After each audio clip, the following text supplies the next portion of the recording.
Hey VC, what's up? It's me, yours truly. I am back to post another quick video here. Kind of the next video, I can't really call this a series yet. I mean, I've done a couple videos where I just do 10 great blah blah blah, whatever it is. I'll pick a subject matter, a genre, or whatever. The last one I did was 10 great 60s, 70s R&B songs, which I just kind of limited it to the 60s, 70s and left out Motown and stuff as well. So I'll probably do a Motown one at some point in time, but this time I'm going to do 10 great 80s R&B songs. I think 80s R&B is probably one of the genres that I just don't see get a ton of love in the VC.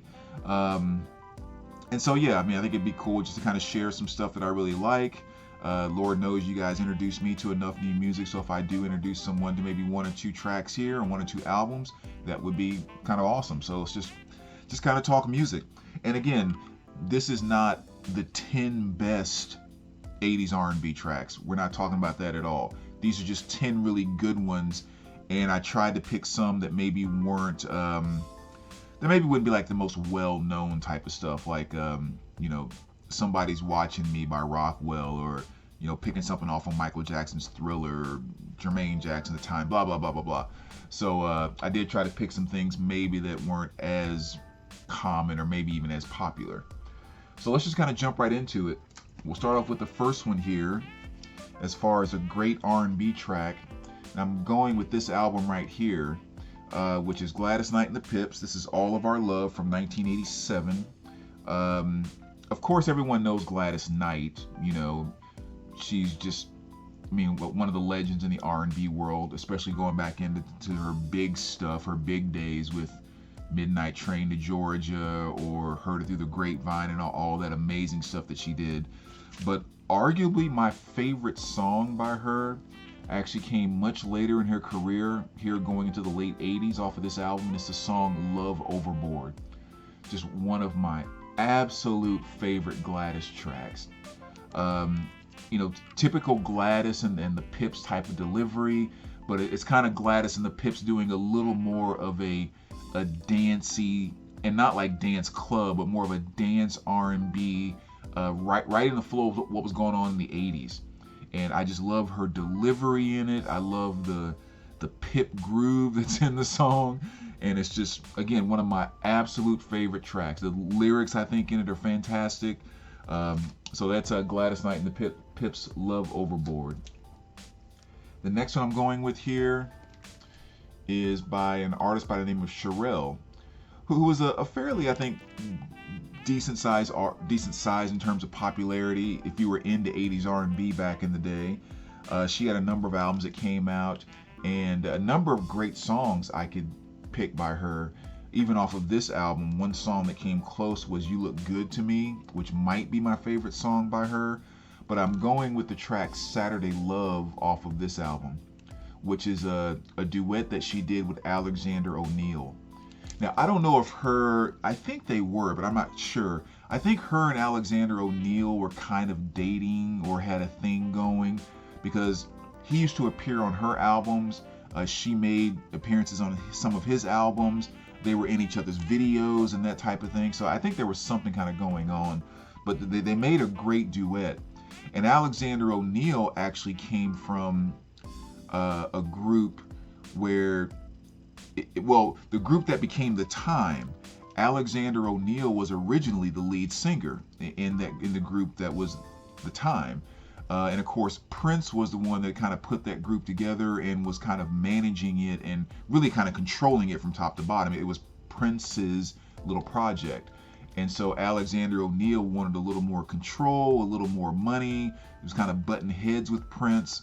So he ended up leaving, kind of starting his solo career, which is where Relle and he come into play. And then, of course, Morris Day came into The Time, and, you know, Purple Rain and Jungle Love, Ice Cream Castles, and all that stuff kind of took off.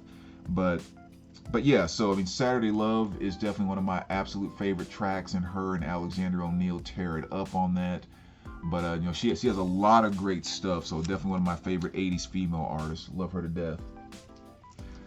And you guys know I'm yapping about this band all the time. I just talked about him in my last recent finds video that I did. Cameo. the band that I always describe as the most rock and roll R&B band from the 80s. And I always define them that way just because it really is a band that just did what they wanted to do. If they felt like making a typical ballad type of R&B song really groovy, they would do it.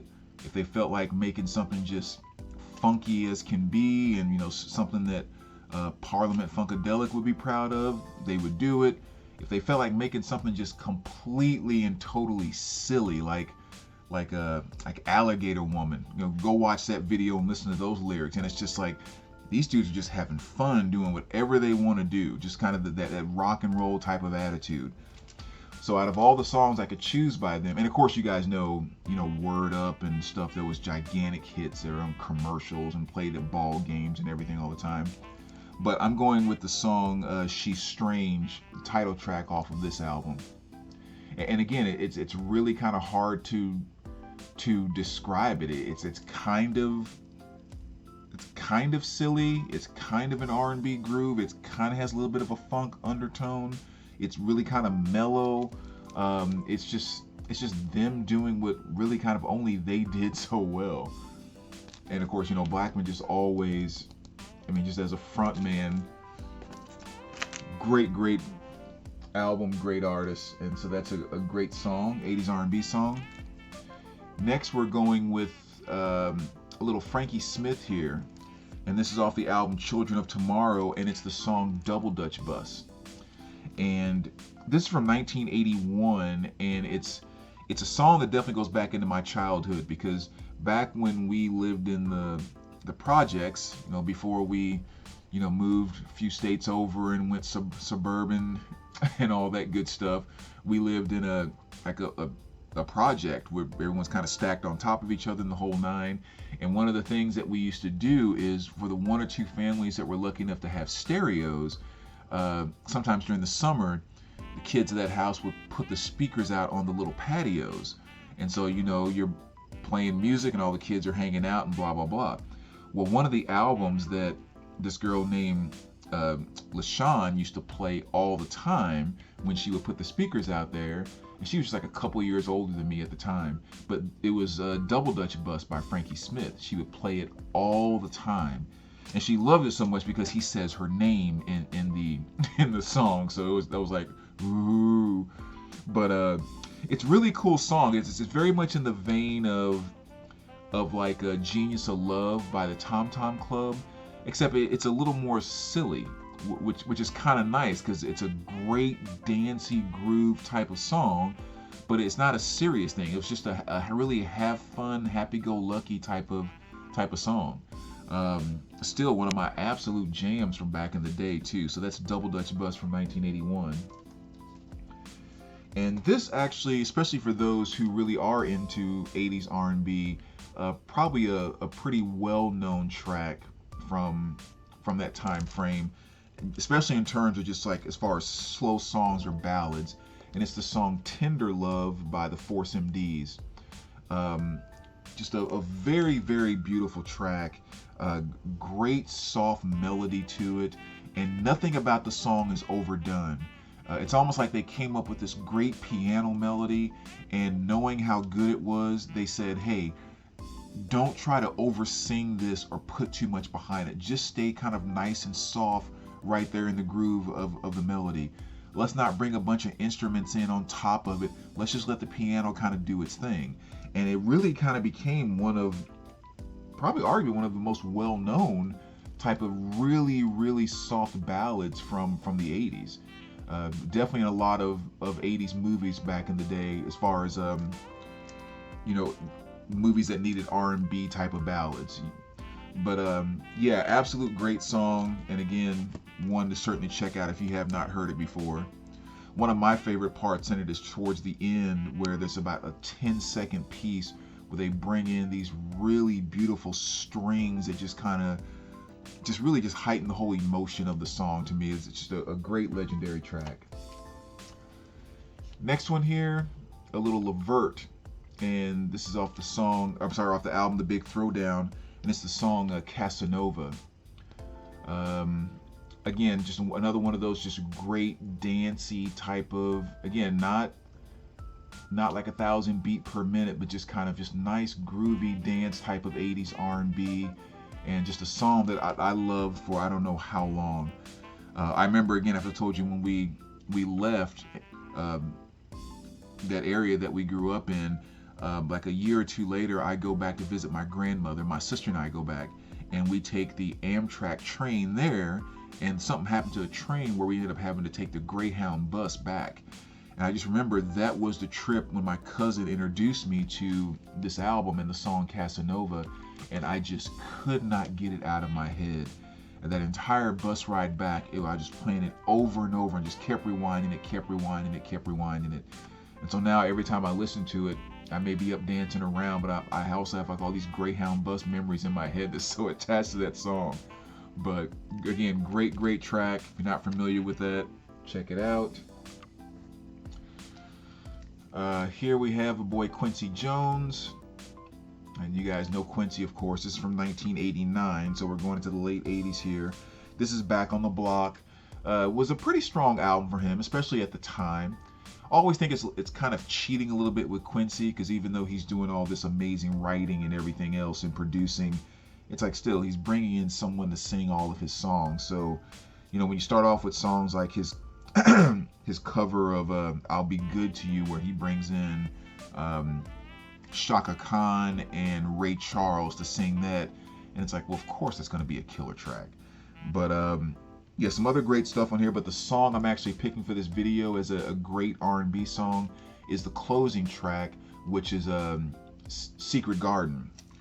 That is, again, one of those well-known smooth R&B tracks from back in the day, and definitely one that Quincy gets some of the most props on for me on. But of course, too, I mean, it's a great song, yes, but then also when you have the 4 verses, where I believe the first verse is sang by Al B. Sure, which I think it's who sang the first one, who is a huge 80s R&B star. The second verse was James Ingram, he's kind of a legend, and then the third verse, El DeBarge, again a legend in the 80s R&B world, and then you close out the fourth verse with Barry White, which is Barry, that's Mr. Love right there. So you put all that together with a great song, really great track. And it's really interesting because it's such a slow, smooth groove, but somehow there's like this intensity that's put in it too, which is kind of interesting. But great track. Again, if you're not familiar, check it out. Another artist that I definitely wanted to show was the one and only Rick James. This is from the album Glow, and it's the title track, Glow. Most people tend to know Rick James, especially some of his, I shouldn't say earlier stuff, actually, more of his early mid 80s stuff.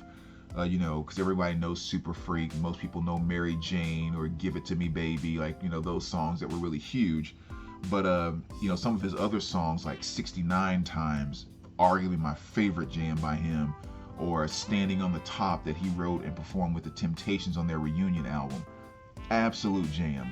But another one I think that just doesn't get the credit it deserves is the title track off of Glow, which is the song Glow. I think that's some of Rick James at his best. The somewhat big orchestra dancey thing, his underlying funk thing that he does, and of course delivering vocals in a way that only he can, which is absolutely phenomenal. So really cool stuff there too. So Glow by Rick James. And the last two here, had to pull something out by this band because they definitely deserve to be in this discussion, even though we're not talking about greatest. This is one that you definitely have to throw in this conversation, which is New Edition. So many songs you can choose by them, and I'm actually probably picking one of their most popular songs, which is the song Cool It Now. But that was just such a mega hit, and I like picking that song because when New Edition came on the scene, you had the Jackson 5 back in the 60s or whatever. You still had them in the 70s, even going into the 80s, but they weren't quite as big as the Jackson 5. Michael still kind of did his solo thing and it skyrocketed. He would go back and do some Jackson 5 stuff, but it they just never were that, you know, the Jackson 5 of old, so to speak. But New Edition was really kind of the band on the R&B side that really established here's the next generation of the boy bands that everyone's going to lose their freaking mind over. And of course, right along with that is when New Kids on the Block kind of came about. And between New Edition and New Kids on the Block, they owned half the world. So definitely had to kind of pull this album out here. And the song Cool It Now is definitely one of their, you know, I think most legendary tracks. And a lot of elements in that too really kind of show on the more upbeat, dancey type of R&B side what was really becoming popular at that time and what people really wanted to hear. So great track to check out if you're not familiar with that. I feel like I'm rambling here on autopilot. I don't even know like what the heck I'm gonna say or why I'm saying it. But the last one that I'm gonna show here is, if you talk about my favorite 80s R&B bands, this is definitely one that would be in my top 10 if I was actually doing my absolute 10 favorites. And it is the SOS Band. And you talk about a group that just, for me personally, personifies what great 80s R&B is supposed to sound like. It is the SOS Band, without question. I had to decide between 3 of their albums which one I was going to pick and which song I was going to pick as just a great 80s R&B track, because they have so many. And what I decided on was to go with the song Weekend Girl off of this album here, which is Just the Way You Like It. I mean, to me, they just represent everything that was so great about 80s R&B. Not so much on the dance side, not so much on the electric side, but just still kind of just the straightforward, you know, male-female lead and all of that stuff. They just freaking nailed it. And they did it with such class and such, you know, the way that they could sing about desiring someone or being in love or being in that emotional space without it being all about, you know, I want your body and blah blah blah. You know, it's just like they didn't have to go there. They were just smooth. That's the only way to put it. And even like the song Weekend Girl, you know, it's about the guy talking about how he's pleased to meet this girl. I want to get to know you better, would like to take you out and this and that. And she's talking about how, you know, it's kind of tough, it's busy, she can't really do it because she's working and things, she's not turning him down and all of that. It's just like, I'm just kind of a weekend girl, you know, because my schedule is so busy and blah blah blah. And it's just like back and forth on the verses, and they are jamming. Oh my gosh, I love it to death. So whether it's Weekend Girl, Just Be Good to Me, No One's Gonna Love You, the Finest, Tell Me If You Still Care About Me, definitely one of their, so many songs I can run down by them. But yeah, legendary band, and that's the one song I'm gonna pick as a great 80s R&B track. So there you go. You can definitely tell how much I love that category in my 80s R&B, because I just, like I said, I've been yapping all this time and didn't think about a single thing I was gonna say. It's just kind of all blah. So as always, VC, let me know what you think. Let me know maybe what a topic you would like to see for the next, you know, 10 great whatever. And I'm always very curious too. Let me know how many of you are familiar with certain bands, certain songs, and all that great stuff too. That's always fun to hear. So thanks as always, VC, and we will talk to you soon.